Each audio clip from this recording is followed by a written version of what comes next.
Hello, everyone. Welcome to our Spiritual Spotlight series. Today, I am joined by Erin Panzarella. I love saying her last name, it's super fun. She is a spiritual mentor and quantum healer. Thank you so much for coming on the Spiritual Spotlight series. I'm so happy you're here. I'm so happy to be here. So, we're just going to jump right in, Erin. And your journey is both inspiring and transformational. Can you maybe start by sharing a bit about your background and how your experience as an adopted child have shaped your spiritual path? Yeah, for sure. So we'll start at the beginning. Like you said, I'm adopted. And also 11 days before my fifth birthday, my dad passed away. Wow. So I would say that this like core wound sort of developed from both, being adopted and my dad passing away so young.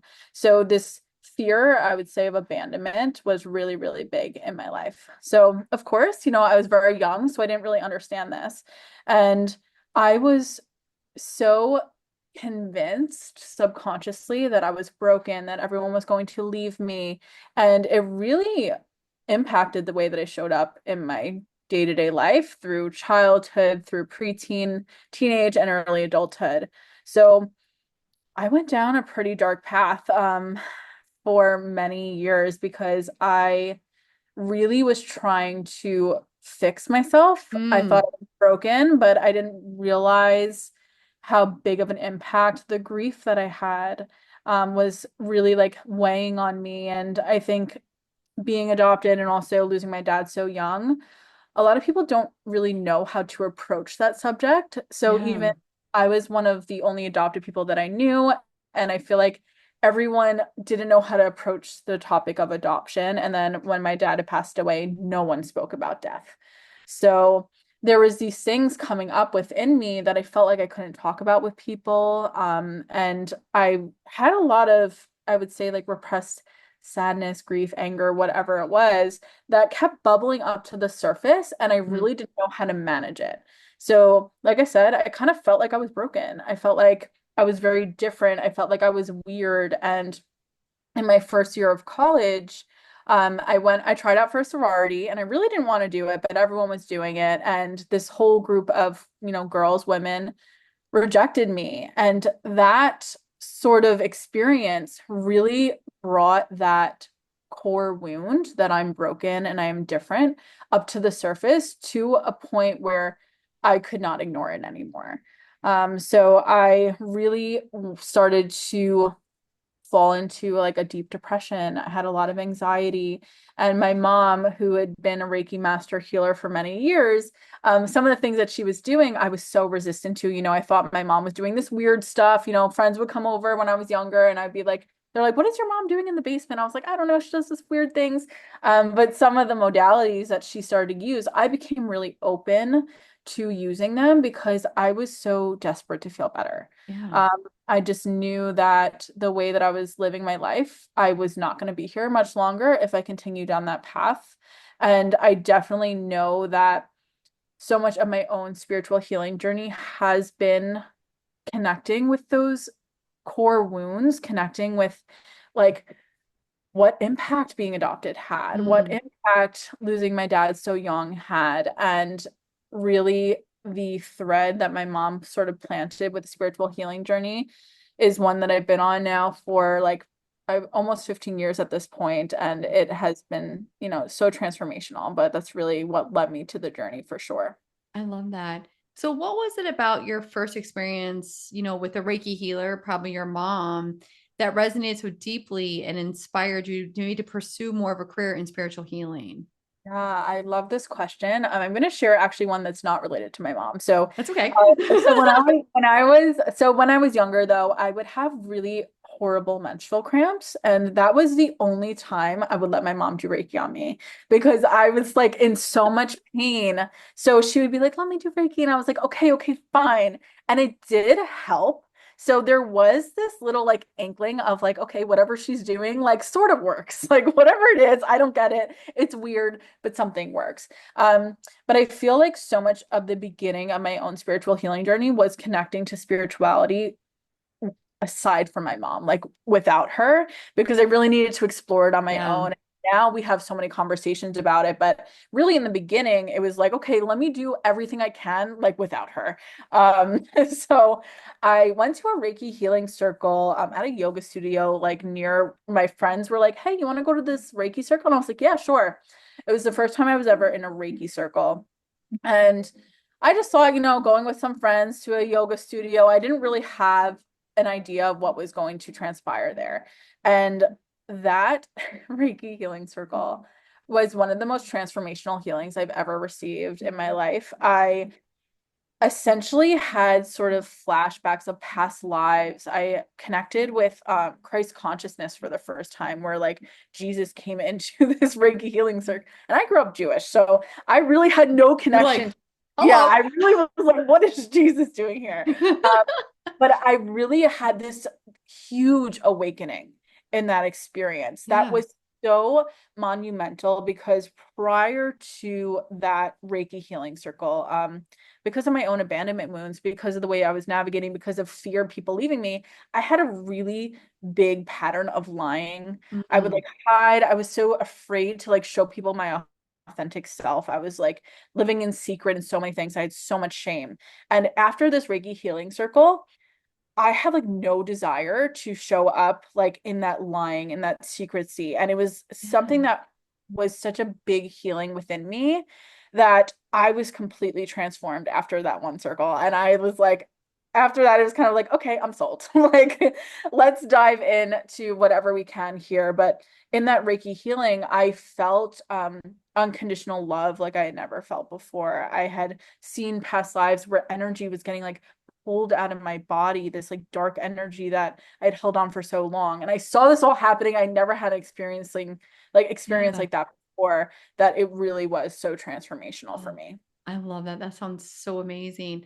So, one Yeah. of the things that you've mentioned is that you don't need to know your lineage or your heritage to heal.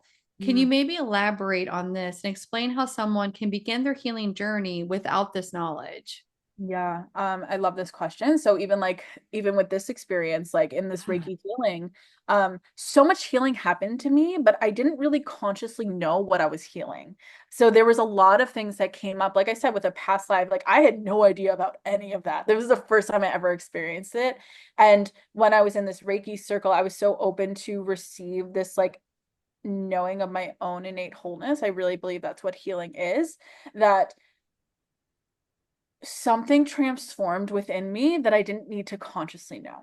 Yeah. And I feel a lot of the times on my own healing journey, I would connect with different teachers and I would find they were like, okay, connect with your inner child. But I was someone who barely had any memories of who I was before my dad died.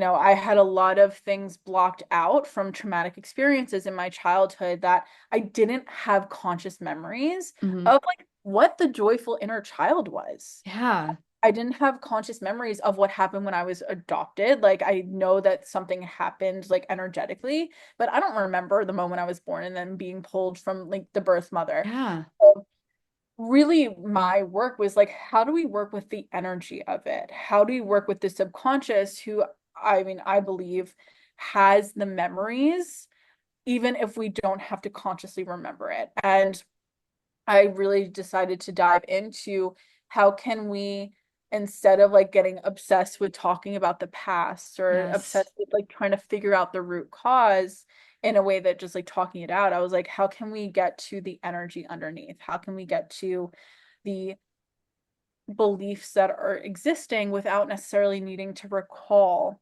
the memories there? Yeah. And that work has been so amazing. It's been hard. I definitely, as I started to heal, I started to recall more memories. Mm. And I'm someone who believes that number one, you don't have to remember everything. Like I'm definitely living proof. To do big healing, you don't have to remember things. And Yeah. also, when it's relevant for our own healing in the moment, the memory will surface. Absolutely. So I really started to take this, this knowing that just because I can't remember, doesn't mean I can't heal it. It doesn't mean that I'm broken. This like running theme of like thinking I'm broken. Like, no, there's nothing wrong with me. My body is doing what it needs to. My brain is doing what it needs to protect me. And if I'm meant to recall something, I will. Yeah. And so many memories have come up to the surface for me to explore, but I started this work without remembering anything. Like I really had absolutely no memory of so much of my childhood preteen. Like my friends used to joke, it's like someone took an eraser to my brain. It really was like so interesting. I was like, why is my brain doing that out of curiosity? But I realized that I couldn't just go surface level with my healing. I had to Right. go do that energetic and the subconscious underneath it. I think I love how you just answered that because it brings up such a valuable point that you don't have to go and rehash every Mm, single trauma and every single memory in order to be able to heal. yeah. The energy will go to where it needs to go. It will release what needs to be released when it's ready to go. Like I resonate with that so much as being an energy healer, which I'm sure you are as well. You are as well. It's just we don't have to know everything. You just got to get in and do the work. And you don't have, it's like, but I feel like sometimes we get stuck on, well, what happened when you were 4? What does it Yeah. matter what happened when I was 4? Like, I'm ready to heal, girlfriend. Like, I know. I know. And I was someone I like, I did try, I got tripped up by it, like think mm, like, I think oh, I did as well, for sure. yeah. And And how explaining how it works too. It just yeah, does. It just yeah. does. I know. Yeah, completely. And even just there's so many things like I'm not sure if you've heard of like the body keeps score, but Yes, so great many, book. yeah, yeah, yeah. So just so many elements of that deeply resonated with me because I was like, even if I can't remember, my body remembers. Absolutely. So how can I connect with my body in a way that's helping me release the energy here somatically, like through breath work, whatever modality, through energy healing, whatever modality is really most resonating for you in this moment, but connecting to movement pieces with my body and getting into the body. And even Yeah. a really big opening into this work was yoga for me. And I realized like, oh my God, when I do a hip opener, I start to like release all these emotions that I have no idea where they're coming from. Yeah. Um, so I did have to also like really get this connection with my body and like being present with the body in order to release things. And like I said, that you don't have to remember what you're Yeah. releasing. You know that you're releasing when you start doing a hip opener and you're hysterically crying for no reason. Or Right. when you're like connecting and like dancing to a song and you can like feel the emotions of it. Yeah. Like you know that something's moving through your body when you're engaging in those practices. Absolutely. And you kind of bring up a really valuable point is that can you explain the significance of somatics in nervous system regulation and the healing process? Mm. I think it's one of the most most important parts. And I think it's very nuanced as well because Yes. there's I believe that so much of our healing is getting back to the knowing that we are already whole and we're safe. So we are safe to, connect in this moment. And so much of my own abandonment issues from when I was younger really was like, I'm not safe. Like I'm Mm, gonna be abandoned, so I'm gonna die, essentially. Like that's a very deep-rooted just survival mechanism that we have as humans. yeah. So I know that so much of my own work started to go even deeper when I started to connect the body piece into it by getting into practices that brought me out of that trauma response, that fight or flight or the Mm, freeze or fawn, brought me out of the sympathetic nervous system into the parasympathetic nervous system, into this rest and digest mode, into a place that reminds my body that I'm safe because I know with my own spiritual practices, the connection that I have spiritually is so connected to, am I being present here in this moment? And I really know that we cannot be present if we're constantly in a heightened nervous system, if we're constantly feeling unsafe. It's yeah. literally impossible for us to feel present.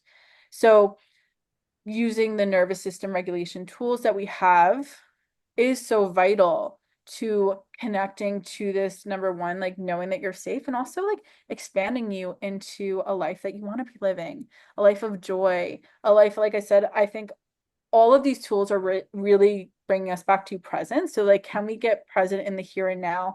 Can we respond to something right here, right now, rather than respond from a past mindset? Right. Can we respond to what's happening right here, right now? Like when I'm having this conversation with you in a way that's not so rooted in like what my mother said that hurt me 20 years ago. So true. And I know that with the body keeping the score, when I get into these heightened nervous system states from interacting in the world, it's really my responsibility to say, like, okay, like, how can I get back to this knowing that I'm safe? How can I get back to this knowing that it's okay also to like be heightened at times? I think with nervous system regulation work, I absolutely love that it's becoming more widespread. And I also feel a lot of the times we'll get into this idea that you have to be calm all the time. Um, and I am like someone who's very guilty of like over-regulating, like getting Mm. myself out of my life by Oh, over-regulating and by like thinking like, oh, like if I'm feeling a heart palpitation, I have to stop and go use a tool. wow. And now I'm like, okay, how can I live in my life, have like this expansion of capacity to experience what's going on in my day-to-day life? Use the Yeah. tools of nervous system regulation wherever I can, and also know that like so much of this purpose is like, how do I respond in my day-to-day life without overusing the tools as well? Yeah. I really like that you mentioned a lot about being safe and also about that it's okay to feel your feelings. It's okay to feel within your body. And it sounds like for you, balance is super important. Like we may, and I feel like even as spiritual practitioners, we swing so far to, oh, I've got to do this in the light and use these tools. And then we swing back over to we're not present. So how do you, it sounds like being balanced is super important to you. And how do you manage that when you know that you're feeling the pendulum swing back and forth? Yeah, I love this. And balance is a really big word that's been coming up lately. And I am horrible at balance. Like I will Aren't be we the all? So please I teach will us. be I will I will be the first to We admit, try so hard. and we tried so hard. And I will be the first to admit that like it's hard to find balance. And I It's think so that true. yeah, I think that so much of this human experience is that contrast, is feeling all the feelings, feeling Yeah. like this whole range of spectrum. And really, I mean, what you just mentioned of like, how can I allow myself to feel whatever is coming up sort Yeah. of feels like balance to me because it's like saying, like, okay, if I let myself go into the deep sadness, if I let myself go into the anger, if I let myself go to these places, I will also let myself experience like the joy that this world has to offer. I'll let Yeah. myself experience the beauty of the world rather than just the horrible things that are going on. And balance is something that I look to strive for, but I feel like I'm like always like, all right, the pendulum swings, Yeah. and I'm just how can I really, like I said, expand my capacity to say like, okay, when this is going on, let me really connect to myself in a way that's going to help me be present. Hmm. So constantly bringing myself back into the present moment has been the way that balance is like the most attainable for me, but like I said, I'm also horrible at it. I think that it's an ever evolving journey. We're never Yeah. really in. Balance is a really big like thing that I would love to experience in my life, and also know that like it's okay if I'm not feeling balanced. So Yeah. sort of accepting what is feels like balance to me, like accepting the emotions, accepting what is, and also recognizing like where is my personal responsibility? Mm. Like really connecting to what do I have, what is my responsibility and what's not. Yeah. And that brings me more into balance. So I'm not kind of going all over the place trying to search or trying to control things I can't control. Absolutely. Um, so I think coming back home to what is my responsibility and what's not, and how can I take radical responsibility is like my best key tip for navigating balance for sure. And I also think a gentle, like being gentle with yourself. Mm. You know, Yeah. I think sometimes we get so fixated on our spiritual journey and our spiritual path and where we are. And it's like sometimes we just need to maybe take a pivot and maybe just sit on the bench for a minute, and then just it's okay. It's Yeah. okay.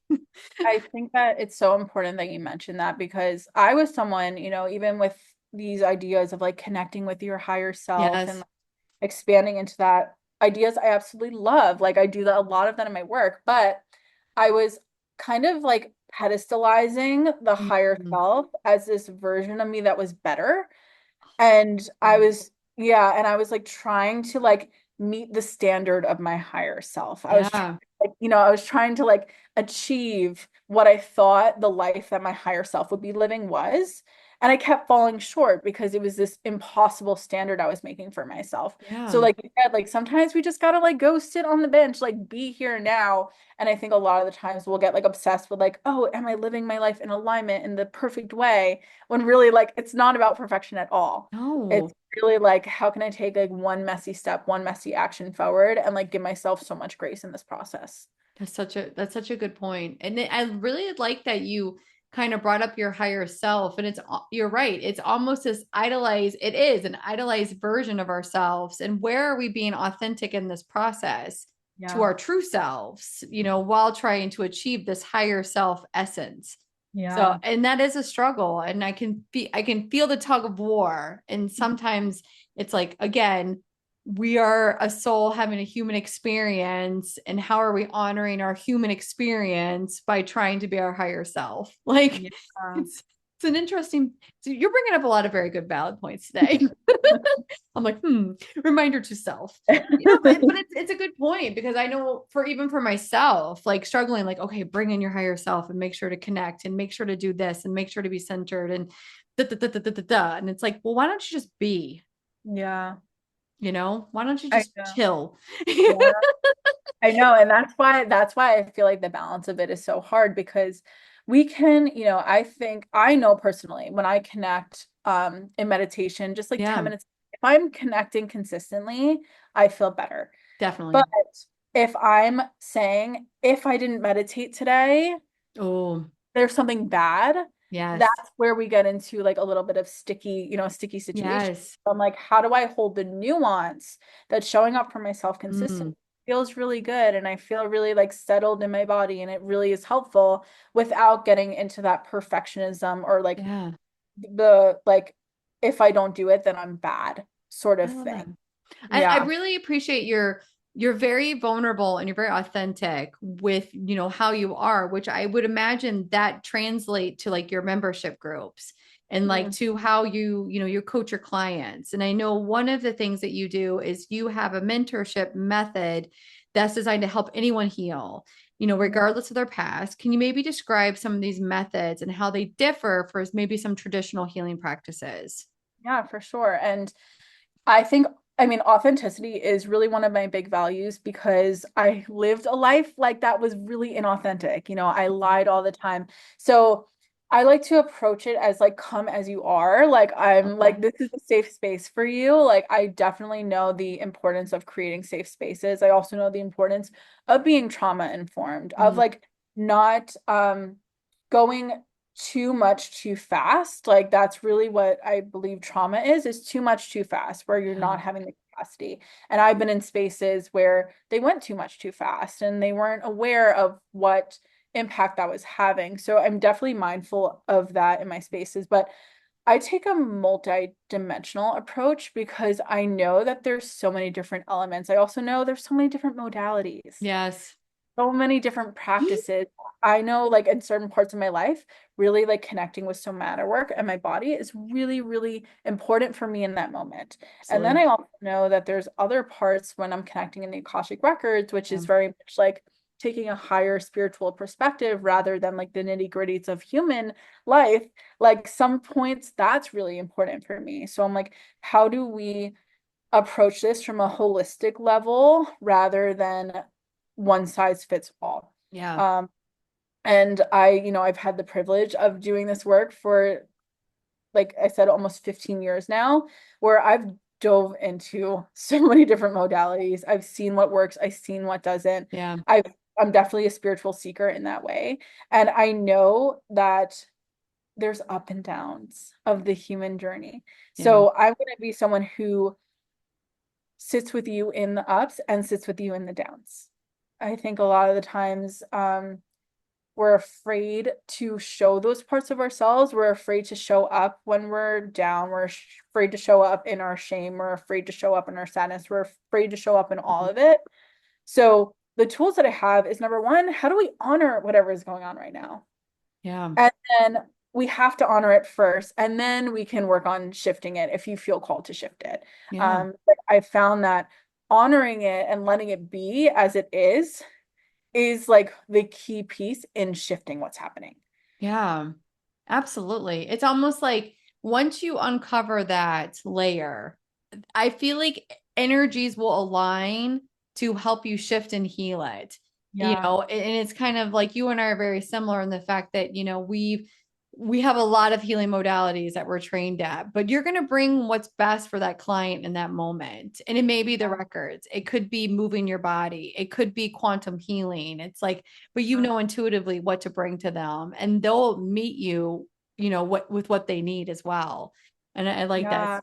Yeah. It sounds very intuitively driven, your programs. Yeah, and I love the way that you just said this too, because I believe that the person who I'm working with, they're the one who has the answers within them. Yeah. You They know, heal themselves. You they just heal you just bring themselves. you just bring the you just uncover the light. Like, Yeah, they heal themselves and they yeah, empower themselves. And I really appreciate that you bring that up as well, because I think sometimes it's like, well, I'm up on this pedestal because I'm the healer. No, we're all in the same playing field here, guys. And I'm gonna help you, but ultimately you're gonna choose to heal yourself, because some yeah, people, they're good. They don't need that. You know what I mean? It's like, yeah. I'm good on my journey. I'm fine. And I'll come back to you in 10 years Right. when I'm Yeah. ready.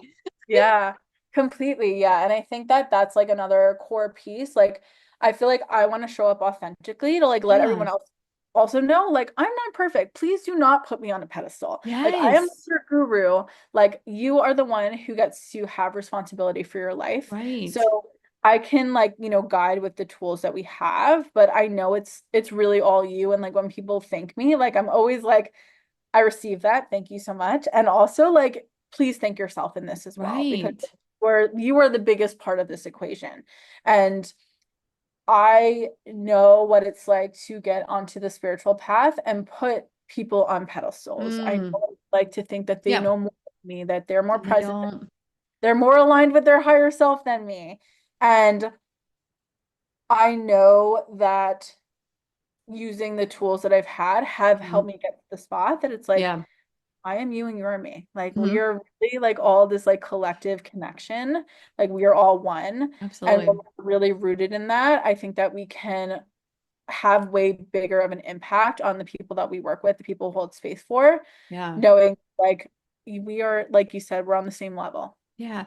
And we're all like, I feel like we're collective consciousness. Like we're Mm. all here together for one purpose, Yeah. and it's interesting to see how that falls out. And I do think that sometimes we do have a tendency, and I know I'm guilty of it myself, where I'm like, well, I read the records, but why am I not psychic? Like it's just like, you know what I mean? It's like you get that compare-itis, and then I have to remind myself, like, okay, like let me honor where I'm at with my gifts. And I respect the fact and I appreciate the fact that you can do all of that. And let's work together to Yeah. bring out all of this knowledge and wisdom. It's like we can be in awe of each other, like not in awe of, well, that person. Mhm.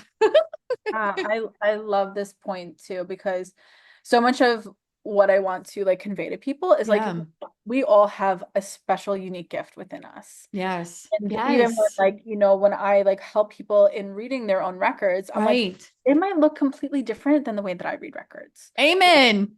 Like completely different. Amen.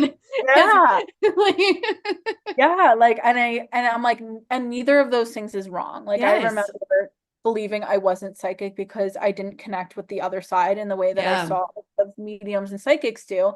And I like really had an experience in the records where they were like, that is not your purpose here.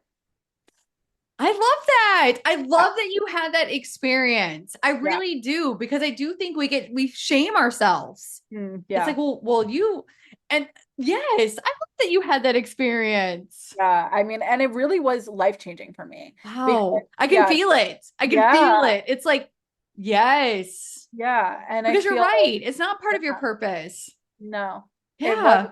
not. It's part of like I know a lot of really gifted mediums and psychics. Yes. I definitely believe I have psychic energy as well. Yeah. And it looks completely different. And like I have a lot of clients that are psychics, and I'm like, it's so cool that you come to me for the records. Yes. You would think that like, okay, if they have the like the gift of clairvoyance or whatever, then they Right. need me, but it's like It's this different. It's a different channel. It's a different thread. And yeah. and and I'm sorry, Erin, like I'm hijacking your interview, but it's like what you're saying is resonating with me so much as a because I'm also an Akashic record reader. And it's very much like I've had the same challenges and same with my friends, mediums and this and that. And but I've it's like it's okay. I'll be like, Yeah. listen, if you want to connect with grandma, here's my friend, here's my Yeah. pal. But if you want to know your soul's purpose, let's go. Literally. I know. Yeah. And it's such a beautiful like interwoven web Yes. because I know that we're all here. We all decided to come here at this point in time together for a Yes. collective reason, for like this Right. awakening. So for all of us to have the same gifts would be like very boring. Yeah. It'd be like, Rachel, in 5 years, you're going to. Yeah, it'd be very boring. And like even with that too, like a lot of the times I'll like connect in the records and certain Yeah. things are not like I can't see them. And I'm like, I know for a fact you are not meant to know this. Like Yes. there's a reason Yes. why it's not being There's a shown. reason why it's not coming forward. You don't Yeah. need to know this right now. It's not meant for you to know it now. Yeah. And I Yeah. think just like, like the butterfly effect. I'm like, if you knew this right now, You're gonna change it. you're gonna change Yes. all of it. I bet Yeah. you and I have the same spiel in our readings. I'm like, listen, you could leave this reading and take a left when in the records it said to take a right and everything has changed. Yeah. Like, Yeah. I love that. I love that. That's so true. And I think you also bring up a point of you're not going to make up or embellish things in a reading just so Mm, somebody can get an answer. And that's yeah. okay. It may not be the time for you to reveal that answer. It may not be time for you to know and be Yeah. okay with delivering that message. And I think sometimes as a healer and as a reader, people do get hung up on that. Well, I better tell them something. Yeah. Yeah. And I think that's when like coming back to like just holding space for someone and Yes. safe space is more transformative than Yes. anything. Right. So I've had to come back to that time and time again, especially as like a healer and reader. It's Yeah. like, oh, you want them to have the best You experience and do. you want to heal everything in like in this Do one it session. now. Yeah. Yeah. You want like you put so much pressure Yes. self. And I always have to come back home to the knowing, like, okay, me just showing up and like being here and present with them Yeah. is transformative enough. Absolutely. And sometimes just sitting in the energy is all that they need. You know, Yeah. you may not even have, it doesn't even matter what you've said and what you've communicated. It's just the energy that's being transmitted in the channel to them. Sometimes Yeah. that's all that they need. So Complete. before I wrap up this amazing interview, where is the best place for somebody to go to that want to learn more about you? I know you have a podcast, you have a lot of offerings. Where's the best place for them to go to? Yeah, definitely go to my Instagram. So that's at Erin Panzarella. My website is also erinpanzarella.com. I do have a free Facebook group where I'll do free Akashic Records readings. And like you can just like come have a safe space for your to hang. So that's spiritually embodied light workers on Facebook. And those are like the places really to find me. I love it. So for our last question, so based on your extensive experience and challenges that you've overcome, what is one piece of advice that you would offer to our listeners who maybe are seeking to heal and transform their lives? Mhm. Yeah, love this question. I mean the words literally just came in like keep going. Um, I know right now energy is very heightened. Yes. Um, and I feel very, very certain that you have the capacity to handle whatever energy is coming up. And as I shared before, we all came here right here at this time. I believe we chose to be here together right here, right now. So if there's any doubt that you have, my message to you is like keep going. Like if Yeah. you are tired, rest and then keep going. Like really the world needs your gifts right now. They need Yeah. your light. And it is not doing the world any favors for you to like hide, for you to doubt yourself. Yeah. So keep going, do it messy, and really like the world needs your magic and your gifts. Amen. Thank you so much, Erin, for coming on the Spiritual Spotlight series. It's truly been amazing to speak with you today. Thank you so much. Thank you for having me.